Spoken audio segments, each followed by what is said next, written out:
ზაჰეში სამაცივრე მეურნეობა გაიხსნა, რომელიც სოფლის მეურნეობის პროდუქციის შენახვას მთელი საქართველოს მასშტაბით უზრუნველყოფს. აისბერგ თბილისი დღეს პრემიერ-მინისტრმა ივანე მერაბიშვილმა დაათვალიერა. საწარმო, რომელიც 7300 კვადრატულ მეტრზეა განთავსებული, თანამედროვე ტექნიკით არის აღჭურვილი და მან პირველი პროდუქცია უკვე მიიღო.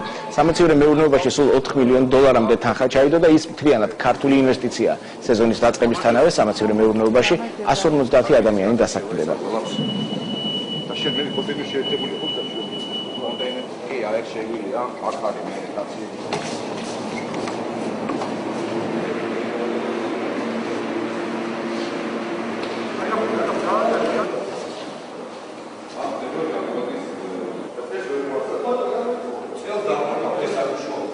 ეს არის მაგალითი ეს მაცივარი, რომ ჩვენ უნდა გავაკეთოთ ასეთი შესანახი მეურნეობები, რათა ზაფხულში ძალიან არ გაიაფრთხეს და შევინახოთ ასეთ მაცივრებში და შემდეგ ზამთარში უკვე შედარებით იაფად გავყიდოთ და აღარ მოგვიწვიოს ჩვენ იმპორტული უცხოური პროდუქციის შემოტანა. ამიტომ ჩვენ რა თქმა უნდა გავაგრძელებთ ხელისშეწყობას. მადლობა ღმერთს, ბოლო 2 წელიწადში მოვახერხეთ 40000 ტონამდე ასეთი მაცივრის საერთო ტევადობის აშენება.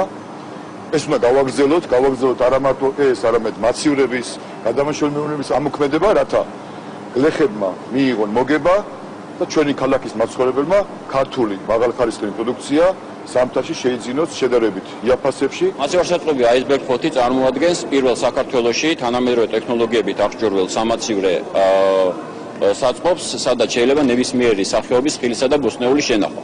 ტევადობა არის დაახლოებით 8000 ტონა, ანუ 4000 ტონა ხილის შენახვა შეგვიძლია, 4000 ტონა შეგვიძლია